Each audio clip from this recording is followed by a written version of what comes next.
Every galactic empire had one thing in common: they all agreed humans were too stubborn, too unpredictable, and frankly too loud to invite into their alliances.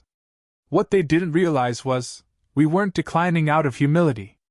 We were waiting for someone stupid enough to call us prey. The galaxy rarely agreed on anything. Empires squabbled over trade routes, species debated morality across star channels, and more than one ancient civilization held grudges older than Earth's pyramids. But there was one thing everyone agreed on: Earth was an anomaly. Not dangerous. Not weak. Just strange. And strange things, the galaxy had learned, were best handled with caution. The opening broadcast was meant to be ceremonial. The Galactic Concorde's host, an insectoid with translucent wings and a translator collar, clicked and buzzed with polished cheer. Representatives of Solterra, it began. The galaxy extends once more its invitation to alliance. The war grows. The threats multiply. Unity must prevail. The camera panned to the human delegation. 3 of them. Suits pressed, shoes shined, smiles rehearsed. At their center sat Adrian Holt, the kind of man who looked like he'd been carved out of courtesy itself. His handshake was warm, his posture respectful, his voice smooth as buttered velvet. Anyone watching would have thought him harmless. And that was the point. Adrian adjusted his tie and leaned toward the microphone. "On behalf of Earth and her people," he said pleasantly, "we must politely decline." Again. The Concorde chamber fell silent. Decline. Again. For the 4th time in as many cycles. The insectoid's wings twitched. Forgive me, human Holt. Did you say decline?" "Yes," Adrian replied, nodding as though he were turning down a second helping of pie rather than centuries of galactic military alliance. "We truly appreciate the concern. But Earth isn't interested in alliances, wars, or entanglements of that sort. We wish you all the best, though." The insectoid stuttered through its translator. "The best? Human Holt, billions die every cycle. And billions more will," Adrian said softly, almost regretfully. "But they won't be ours." Laughter rippled through the chamber. Not from humans. From aliens who found the exchange absurd. The Nerevian ambassador, a scaled giant with eyes like obsidian moons, let out a guttural hiss that passed from Earth. "Earth thinks it can stand apart? How quaint! How fragile!" Adrian's smile never faltered. "Fragile things often cut the deepest when broken." The laughter stopped. A few translators hiccuped, unsure how to render the phrase. Fragile cutting deepest? It was nonsense to most. Yet the way Adrian said it, calm and unshaken, carried a chill beneath the warmth. The insectoid hurried to smooth over tension. "Perhaps Earth misunderstands the severity. The Tsar Dominion has devoured entire clusters. Refusal of alliance could be misinterpreted." Adrian folded his hands. "If the Tsar wished to misunderstand Earth, they're welcome to try." Later, in the delegation's private quarters, Adrian loosened his tie. His companions, Dr. Elena Cross, a historian with a sharp wit, and Marcus Reed, a quiet military attaché, watched him in silence. "You enjoyed that?" Elena accused, pouring herself a glass of water. "Enjoyed what?" Adrian asked innocently. "That little performance. You smiled while insulting half the galaxy." Adrian shrugged. "Insults? I was polite." Marcus finally spoke, voice low. "Polite is scarier than hostile. They don't know what to do with polite." Elena smirked. "And you love that." Adrian didn't answer. He just leaned back in his chair, the weight of 1,000 years of human stubbornness wrapped in his calm demeanor. The problem wasn't refusal. The galaxy could tolerate an eccentric little backwater choosing isolation. What unsettled them was how confidently Earth refused. As though they knew something no one else did. Across the chamber, alien envoys whispered. "Why do they resist?" muttered a crystalline delegate, facets glowing with unease. "Because they're primitives," sneered the Nerevian giant.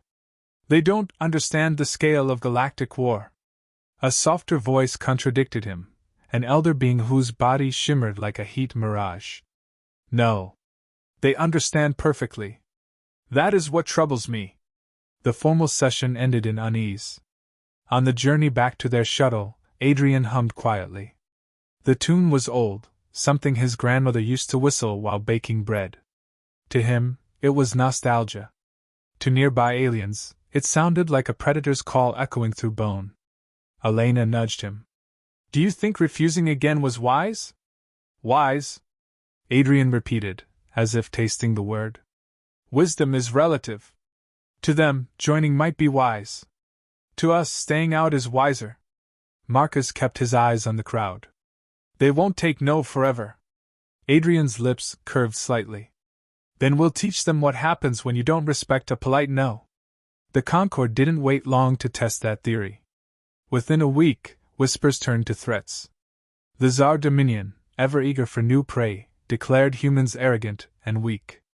Their emissaries mocked Earth on galactic broadcasts, calling them meat that thinks itself stone. Elena showed Adrian one of the broadcasts. They've practically declared you dinner. Adrian sipped his coffee. Dinner is fine. As long as they don't expect dessert. Back on Earth, ordinary people went about their lives. Football games, morning traffic, coffee shop debates about whether pineapple belonged on pizza. The planet seemed oblivious. But beneath that normalcy, preparation stirred. Hidden yards lit up as dormant fleets powered their cores. Subterranean bunkers hummed with activity.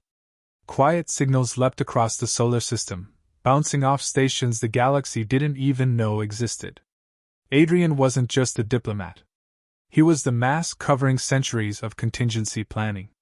Earth had always said no for a reason. The first Tsar ships arrived like wolves circling a lamb. Sleek, brutal, bristling with weapons. Their commander broadcast on open channel, voice dripping contempt.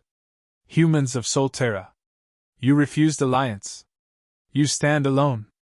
Now you are claimed as prey of the Dominion. Adrian appeared on screen, tie straightened again, smile courteous. Thank you for the clarity, he said warmly. But unfortunately, Earth does not consent to being prey. The Tsar commander laughed, mandibles clicking. Consent? Prey do not consent. Prey are consumed.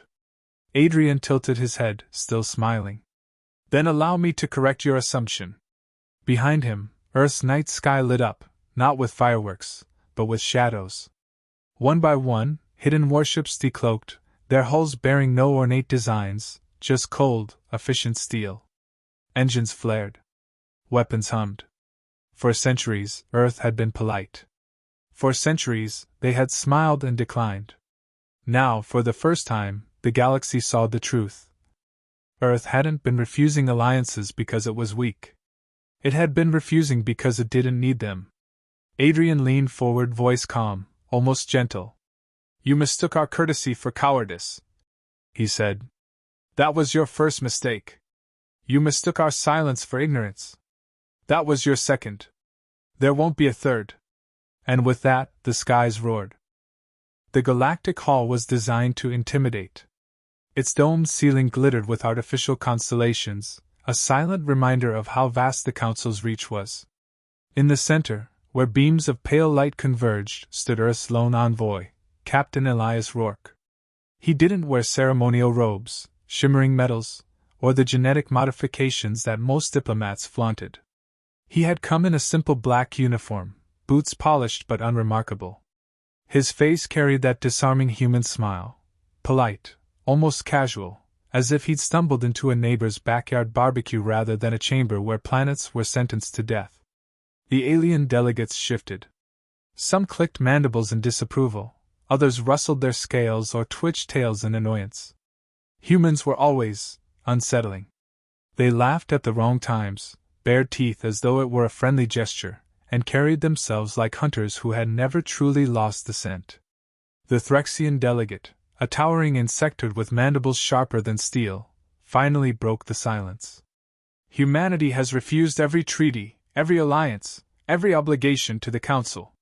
For centuries you have remained an isolationist anomaly. Today, you will stand before judgment. You are not allies. You are prey. Gasps and approving growls rippled across the chamber. The declaration wasn't a surprise, it had been building for decades. What startled them was Rourke's response. He chuckled. Actually chuckled. Pray? His tone was calm, conversational. That's a new one. Usually we're called stubborn, reckless, or, my personal favorite, undisciplined mammals with delusions of grandeur. But pray, that's fresh.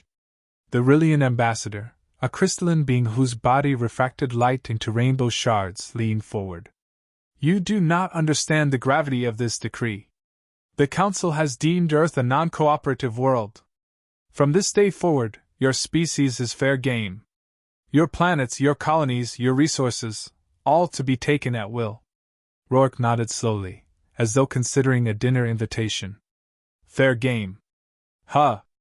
Like open hunting season. He glanced around the chamber. Back on Earth, we have something called deer season.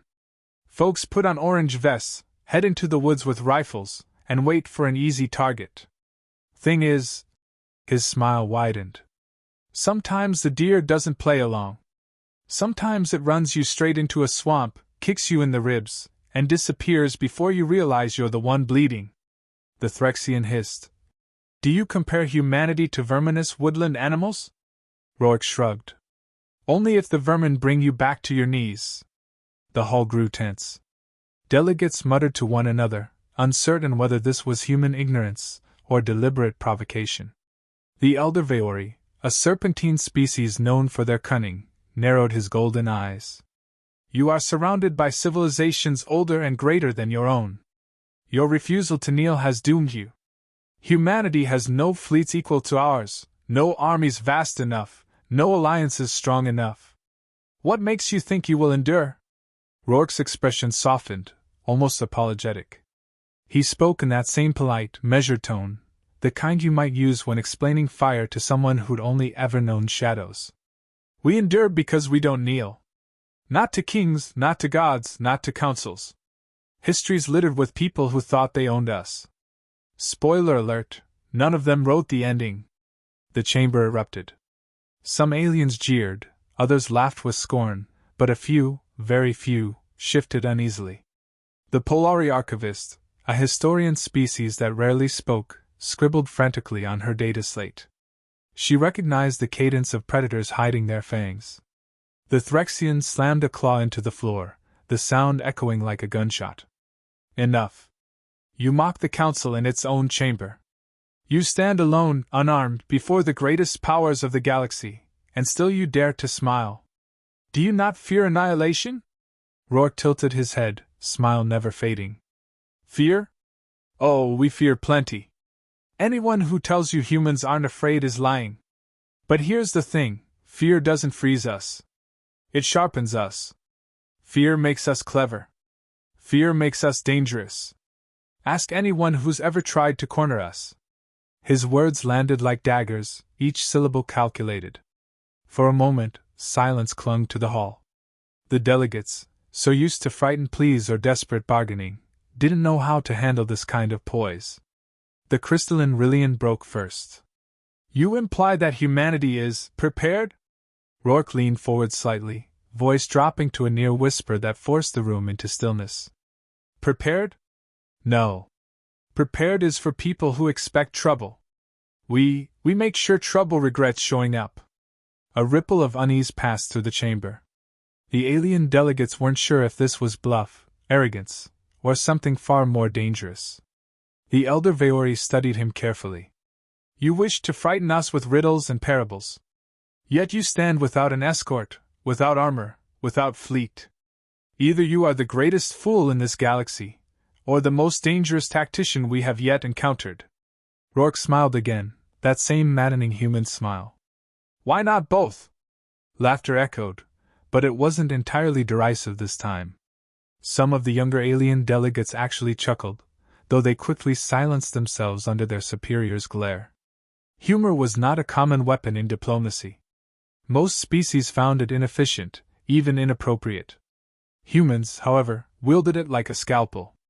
The Threxian leaned closer, mandibles clicking like knives being sharpened. Then hear this, human. Your planet has been marked. Our fleets will descend, and your species will be extinguished. No clever words will save you. No smile will hide you. For the first time, Rourke's expression hardened. His eyes, which had danced with mischief until now, grew cold and calculating. He spoke softly, but every word carried iron. Then I'll say this once. If you come for Earth, you won't find prey. You'll find something that's been waiting, watching, planning. And when it moves, when it finally bares its teeth, you'll wish you had never declared the hunt. The silence that followed was absolute. No one breathed. No one dared. And then Rourke did something that shattered the tension entirely. He leaned back, clapped his hands together lightly, and said with casual cheer, "Now, if we're done with the death threats, I'd love to see the lunch menu. Anyone here serve coffee? Or is that still considered a controlled substance?" The chamber exploded again, this time in outrage, disbelief, and in a few cases, barely hidden fear. Delegates stormed out, vowing retribution, while others stayed behind, studying the human with wary fascination. Because beneath the jokes and the grins, they had all felt it, that brief flicker of something vast and dangerous, coiled beneath his words. Something that didn't look like prey at all. The council chamber smelled faintly of ionized air and scorched metal, as though someone had tried to polish the place with fire. Dozens of alien delegates crowded into their seats, eyes, compound, faceted, or glowing, locked on the single human standing at the center.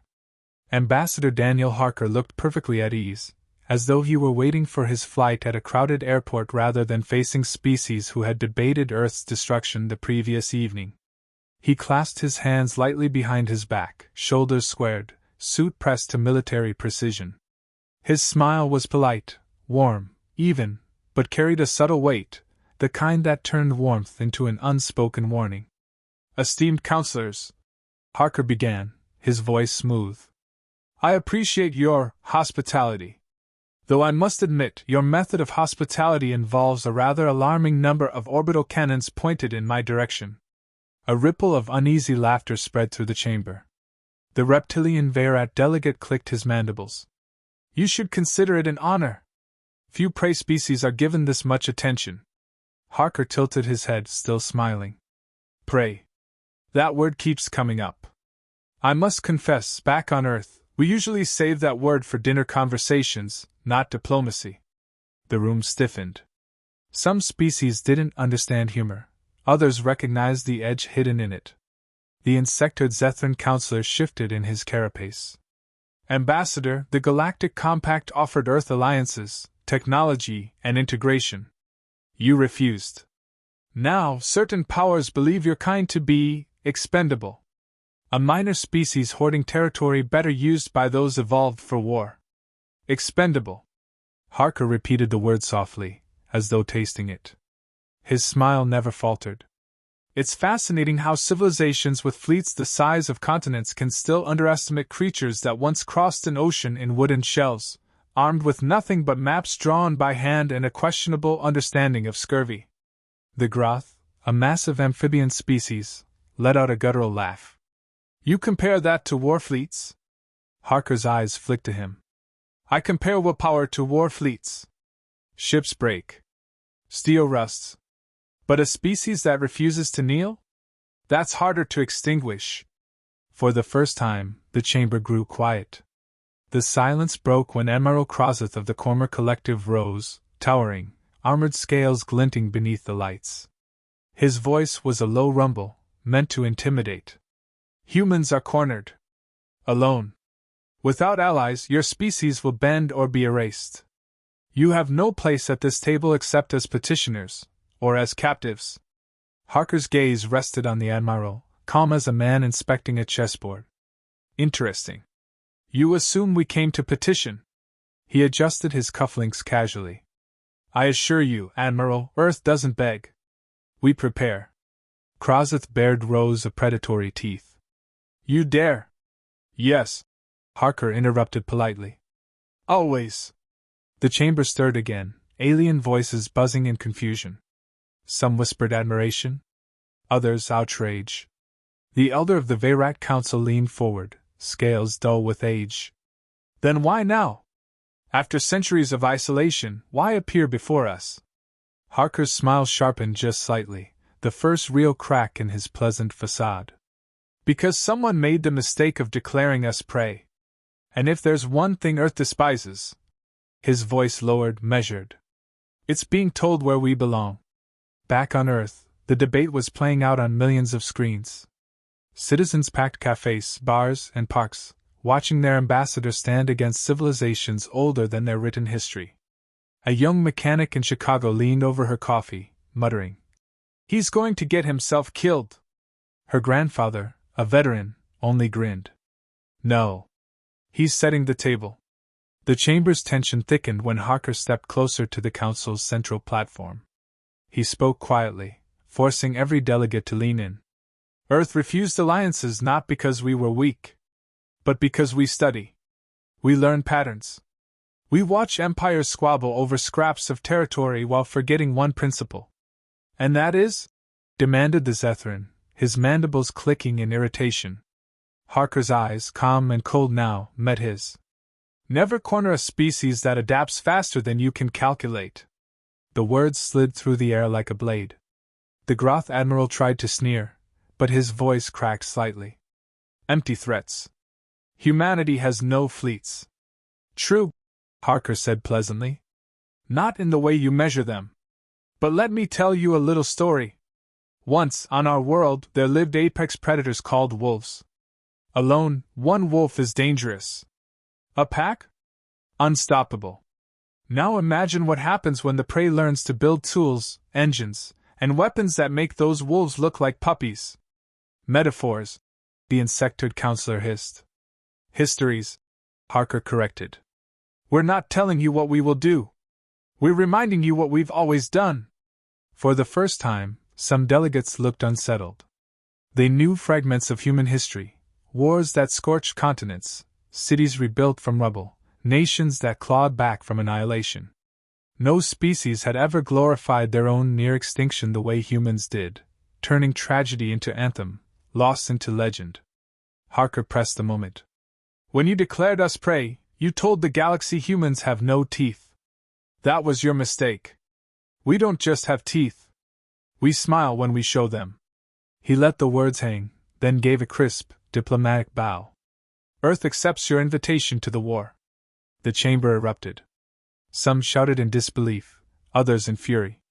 A few, disturbingly, in excitement. The elder Veyrat slammed a clawed hand against the table. "This is madness. You bring doom upon yourselves." "Perhaps," Harker said, already turning toward the exit. "But humanity has a peculiar habit of dragging doom down with us." Back aboard his shuttle, Harker finally let his polite expression fade into something harder. His aide, Lieutenant Mara Vance, exhaled shakily. "Sir, that was reckless." "Necessary," Harker replied. He stared out the viewport at the stars, voice low. "They think Earth stood still while they bickered over their borders. They think we're alone. They don't realize we've been patient." "Patient for what?" Mara asked. He allowed himself the faintest smile. "For the trap to spring." The stars outside seemed to burn brighter, as if waiting. The silence after the battle was heavier than any cannon fire. Alien ships drifted like shattered glass across the void, their once proud formations scattered into glowing debris fields. Human warships, sleek and predatory, held formation without straying. Their thrusters hummed with eerie precision, every vessel aligned as though the carnage had been scripted beforehand. The Galactic Council's broadcast feed flickered across the wreckage, struggling to capture the enormity of what had just unfolded. Billions of eyes across 1,000 worlds watched, searching for answers that would not comfort them. On the USS Resolute, Commander Elias Ward leaned casually against the polished steel railing of the command deck. He had the unbothered air of a man watching a neighborhood barbecue, not the destruction of half a galactic fleet. His hands rested lightly behind his back, his posture impeccable. "Status report?" he asked, his voice soft, almost conversational. "Minimal losses, Commander," his tactical officer replied. "A few drones gone, no crew casualties. Enemy forces, well, sir, they're done. Elias gave a small nod, eyes narrowing on the central display. Done is such a delicate word. Erased might be more precise. His lips curved into the faintest of smiles. From the council chamber, alien dignitaries clamored on the open channel. The Regalith ambassador, his scales still trembling with outrage, hissed into the calm. Human! This was butchery! You could have crippled our fleet, forced surrender, but you chose annihilation. Why? Elias tilted his head, tone polite, measured. Because, Ambassador, we weren't teaching you how to lose. We were teaching you not to hunt us again. The words rippled across the chamber like a detonator switch. The Zelvari speaker, whose people thrived on intimidation, pressed forward. His voice was deep, guttural, meant to cow lesser species. You have made enemies you cannot imagine. Do you truly believe the galaxy will bow to Earth after this display? Elias adjusted his cufflinks, calm as ever. Bow? No. Fear? That, I believe, is already accomplished. Behind him, the crew smirked in quiet awe. Only humans could lace absolute menace inside the frame of perfect civility. The council chambers erupted with overlapping voices. Some shouted for vengeance, others demanded negotiations. A few sat in stunned silence, recalculating every assumption they'd ever made about humanity. Elias raised a hand, and his communications officer cut through the chaos with one phrase. The human commander will speak. The channel went silent. Elias stepped forward, his face now fully visible on the intergalactic broadcast. Billions of aliens saw the calm blue eyes, the composed expression, the faint edge of humor behind the menace. Let me tell you a story, he began, voice steady. On Earth, we once had predators that stalked our kind. Tigers, wolves, sharks. They were stronger, faster, more naturally equipped for the hunt than we ever were. But you see, humans didn't run forever. We studied. We adapted. And when the time came, we didn't just fight back, we reshaped the rules of the food chain. He leaned closer, every syllable deliberate. You declared us prey. But prey does not build fleets.